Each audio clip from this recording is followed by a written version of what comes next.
Good afternoon, guys. I have A for you. We are discussing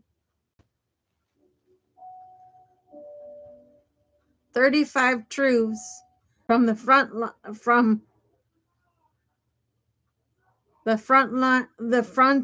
lines of care. What medical workers wish people knew. Okay, I'm going to go through those via essay that I made for you. Put a little essay together explaining each one. Okay, so here we go with today's A. Please enjoy. Okay, there is a quiet ledger every clinician keeps, not of diagnoses or billing codes, but of truths, hard won, repeatedly witnessed, often painful truths about the human body, the human mind, and the fragile systems we rely on to care for both.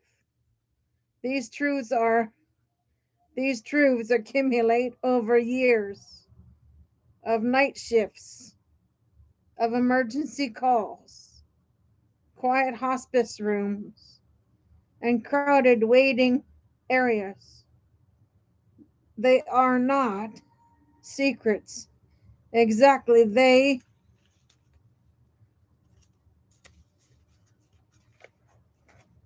are simply things we wish more people understood before illness arrives.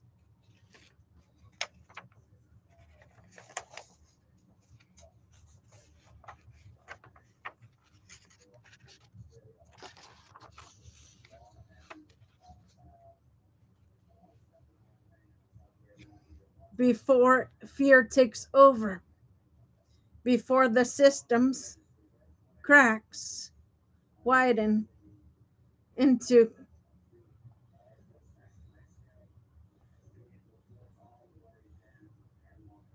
cut.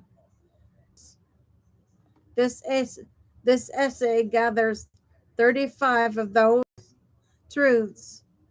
They are not abstract principles. They are lived realities distilled from the experiences of nurses who cannot find time to use the bathroom, pharmacists fighting insurance denials, physicians navigating impossible triage decisions, and caregivers who sit at the bedside long after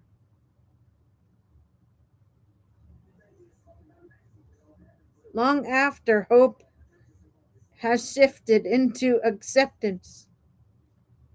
They are truths that, if widely understood, would make people safer, healthier, and more prepared for the moments when life changes without warning.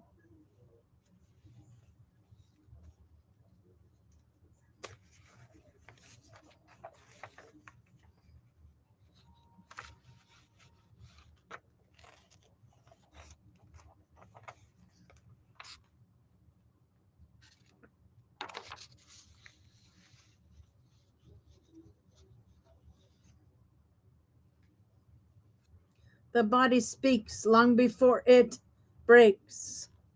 Clinicians know that the body whispers before it screams. Subtle changes, fatigue, skin shifts, new headaches, weight fluctuations often precede serious illness, but people are conditioned to push through, to normalize discomfort, to wait until symptoms become unbearable. By the time many arrive in the emergency room, emergency department, the body has been shouting for weeks. The truth is simple. Pain is information, not inconvenience. Ignoring it is like ignoring smoke because you don't want to deal with the fire.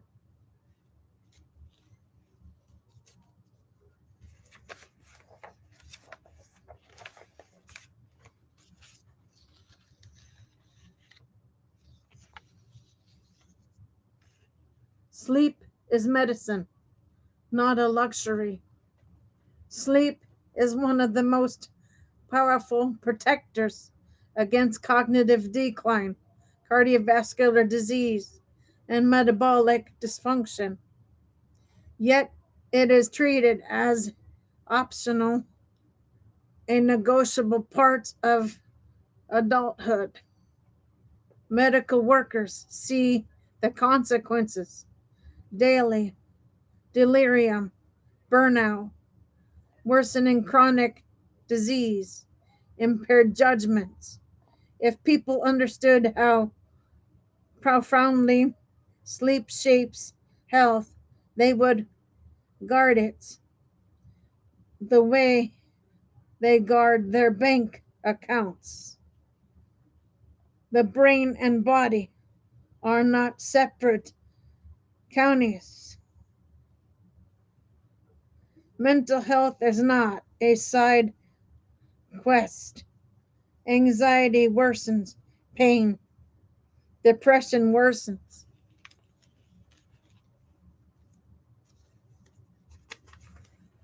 Immunity.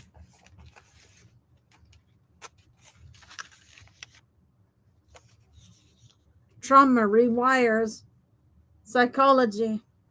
Addiction is not a moral failure, but a medical condition shaped by genetics, environment, and neurobiology. Clinicians wish people knew that feelings are not weaknesses, they are signals, just as real, just as important, just as deserving of care as any physical symptom. Biology is more complex than cultural myths. Many public misconceptions come from outdated or oversimplified science. Every human embryo begins with two reproductive tracts, hormones like estrogen and testosterone. One, one, one matter in all sexes. Gender is not a strict biological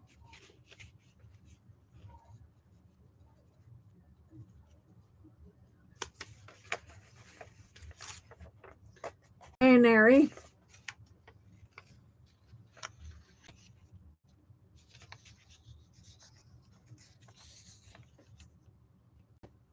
but a social category. Layered, stop, complex developmental biology. Cold weather doesn't cause colds. Wet hair doesn't cause pneumonia. Green mucus doesn't prove bacterial infection. The body is a wondrously complex oversimplification, harms more than it helps. Antibiotics are a finite resource. Antibiotic resistance is not theoretical, it is happening now. Clinicians see infections that no longer respond to first line treatments. Pharmacists watch prescriptions denied or delayed by insurance while bacteria continues to evolve.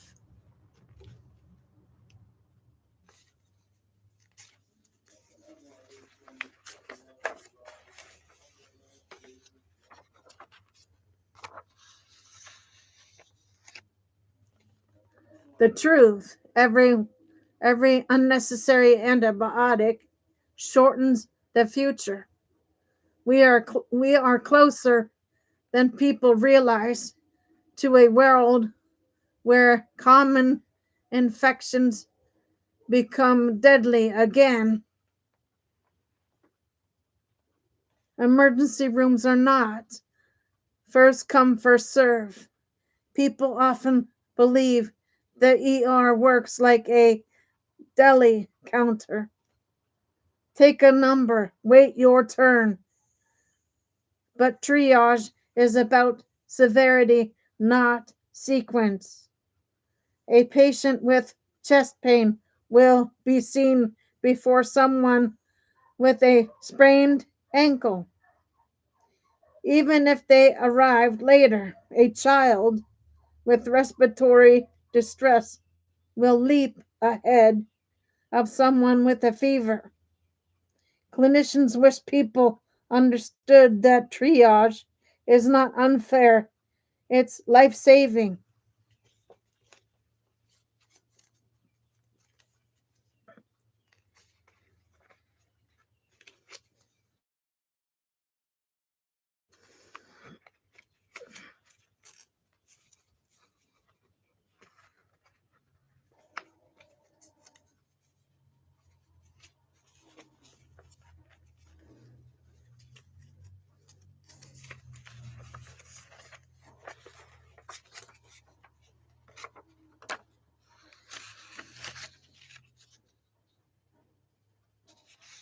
Ventilation matters more than temperature.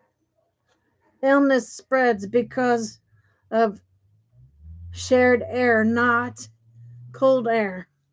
Opening a window for 5 minutes cannot reduce viral load in the room.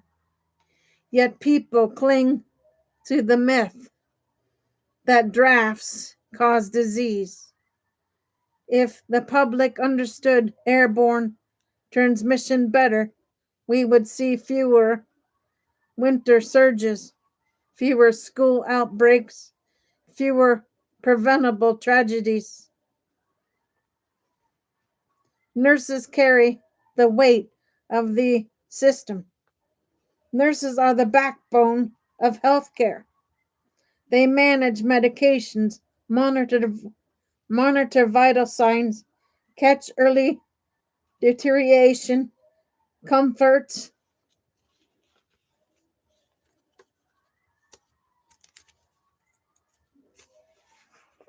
families, and coordinate care.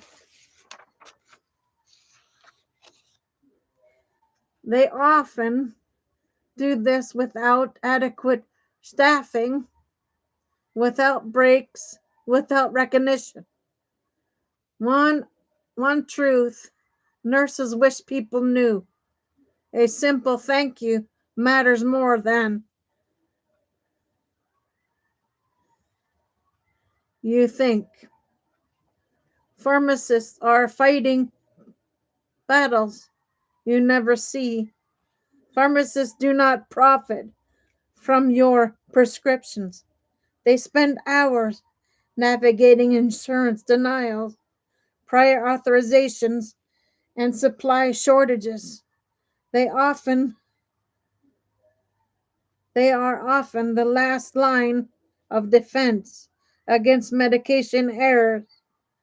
They wish people knew how much of their day is spent advocating for patients.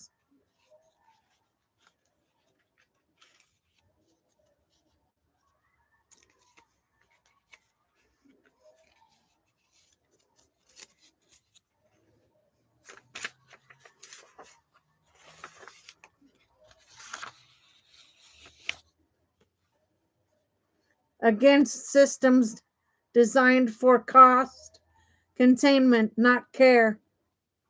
Addiction is a disease, not a choice.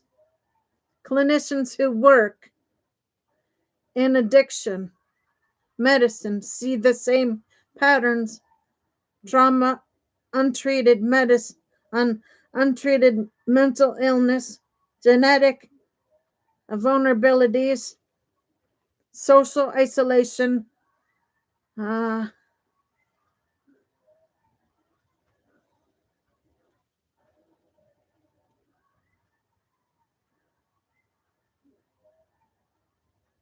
portholes. Medical models approach reduced overdose deaths by 75%. Punishment does not heal. Shame does not cure. Addiction is a medical condition. Treatment saves lives. Judgment destroys them. Children's fevers are not tests of parental toughness.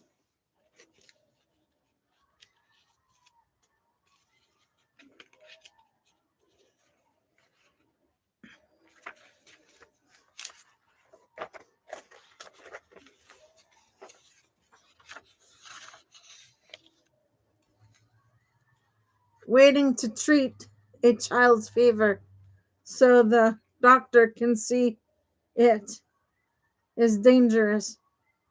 High fevers can trigger seizures. Early treatment prevents it or prevents suffering and complications. Clinicians wish parents understood that fever is not performance matrix.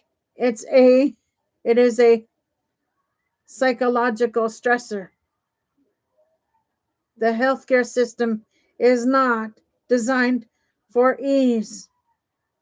Insurance barriers, staffing shortages, administrative burdens, and fragmented care pathways shape every clinical encounter. Medical workers are not frustrated with patients, they are frustrated with systems that make care harder than it needs to be.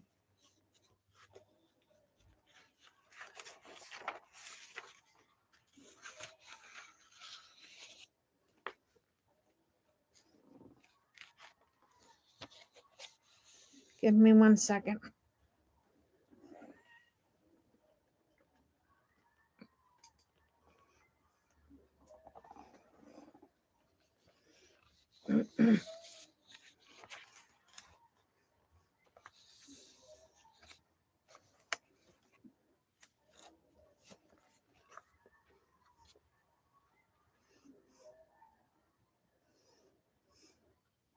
If people understood the structural constraints clinicians face, they might see healthcare workers not as gatekeepers, but as advocates trapped in the same maze. Prevention is the most powerful medicine we have. Open the window, wash your hands, get vaccinated, treat pain early, listen to your body, seek care before crisis. These are simple truths, but they are the foundation of public health. The most important truth: we want you to live well. Every clinician carries stories of preventable suffering, illnesses that illnesses caught too late, symptoms ignored, misinformation believed, fear overriding judgment. We also carry stories of resilience, healing, and grace. What we wish people knew is that we are on your side. We want you to understand your body, your risks, your options. your power. We want you to live long enough and well enough to never meet us in crisis.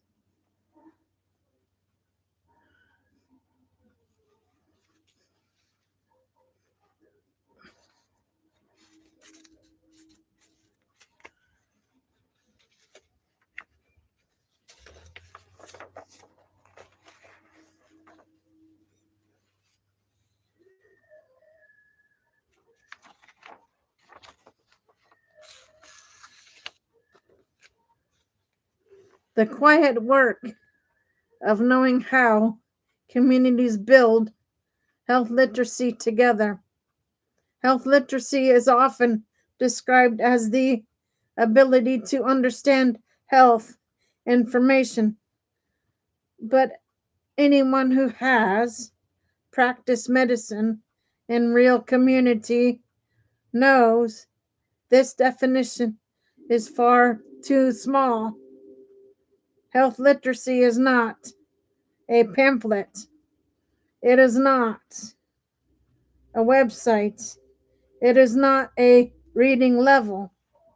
It is a form of collective resilience, a shared capacity to interpret risks, act wisely, and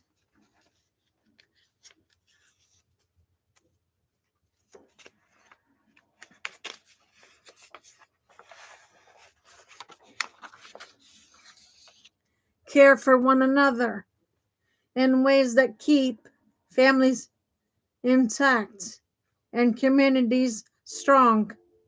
In rural towns like Fredericksburg, PA, where the nearest hospital may be miles away and the EMS crew is is staffed by neighbors. Health literacy is not an academic concept. It is a survival skill, and it is on eroded built or eroded by the everyday interactions, relationships, and cultural rhythms that shape communities' life. This essay explores how communities cultivate health literacy not through lectures but through trust, repetition, and belonging. It's a story of how knowledge becomes communal, how prevention becomes cultural, and how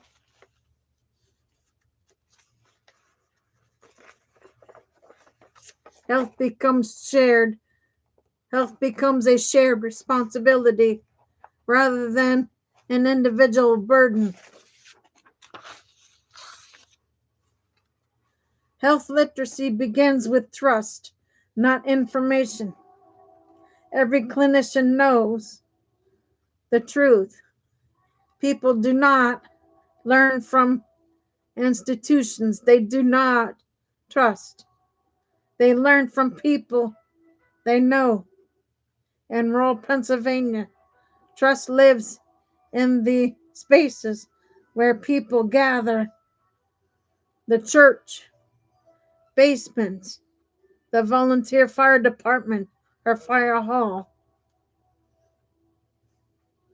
the feed store, the dinner where the same waitress has poured coffee for 20 years. These are places where health literacy begins. A pastor a pastor explaining why ventilation matters during flu season will reach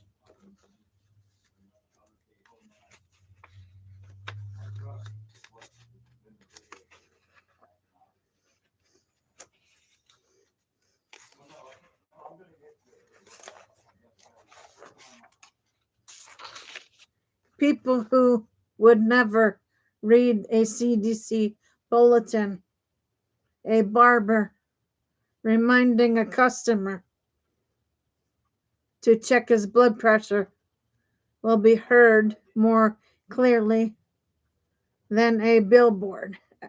A school nurse teaching a child how germs spread will influence an entire household. These trusted measures, or these trusted messengers become micro nods of reliable information, each reinforcing the same simple truths. They are they translate science into local language, local values, and local trust. Health literacy thrives in everyday community spaces. Communities learn best when health information is ambient, woven into the fabric of daily life rather than delivered in a rare formal burst. Libraries hosting Ask a Nurse. Ours farmers markets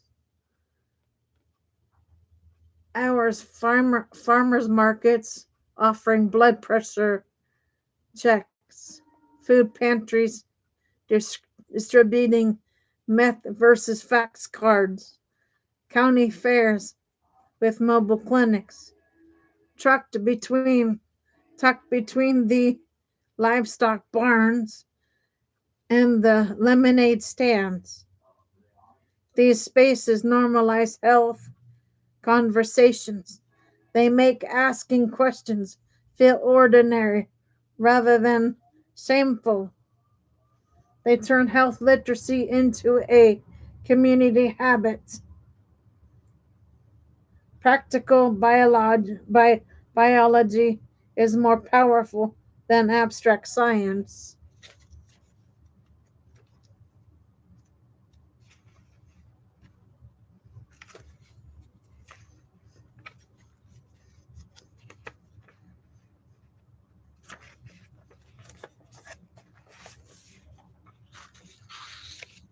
People do not need molecular diagrams, they need usable explanations that help them act. Cold air doesn't cause colds, shared air does. Antibiotics treat bacterial, not viruses. Pain pain is a message, not a nuisance. Ventilation protects more than temperature. These truths are not simple, memorable, and these truths are simple, memorable, and actionable. They help people make decisions in real time. When a child spikes a fever, when a neighbor has chest pain, when a family member insists antibiotics will fix viral illnesses.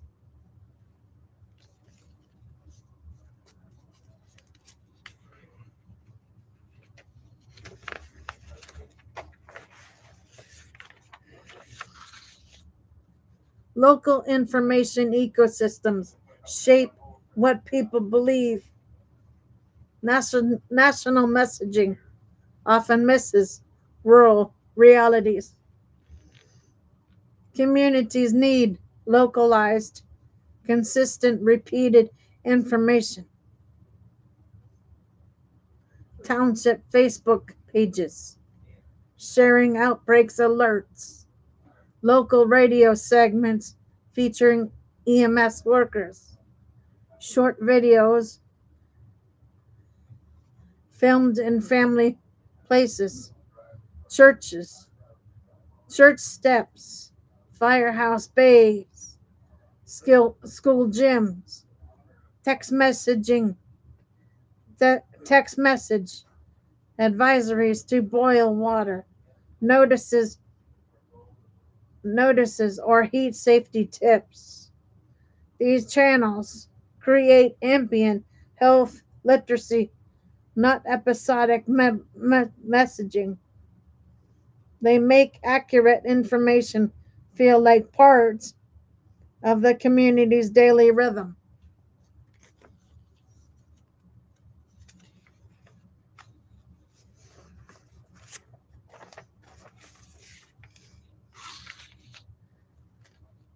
Peer to peer learning makes health literacy stick. People learn best from people like them. Parent circles debunking child health myths. Farmer peer groups discussing injury prevention. Senior clubs teaching medication safety. Recovery groups sharing addiction science. Peer learning reduces shame. It increases uptake. It transforms health literacy from something taught by outsiders into something owned by the community itself.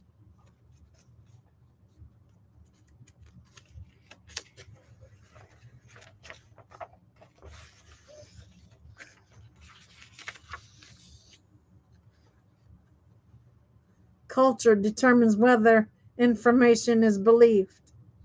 Health messaging must reflect local values, fears, and lived experiences. In rural Pennsylvania, this often means framing prevention as community stewardship, emphasizing self reliance and family protection, using metaphors from farming, hunting, or local industry, speak, speaking plainly without jargon or concessions. Health literacy succeeds when people can see themselves in the message.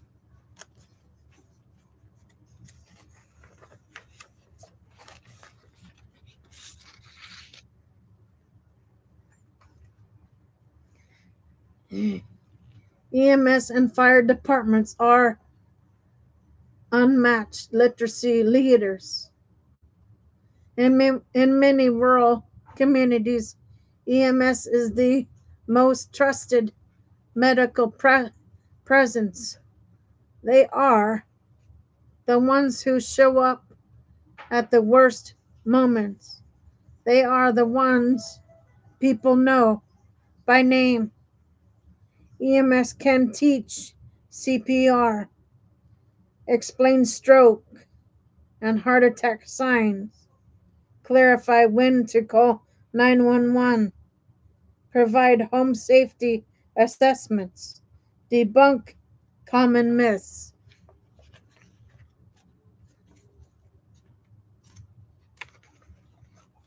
They are educators. EMS literacy programs, micro interventions outperform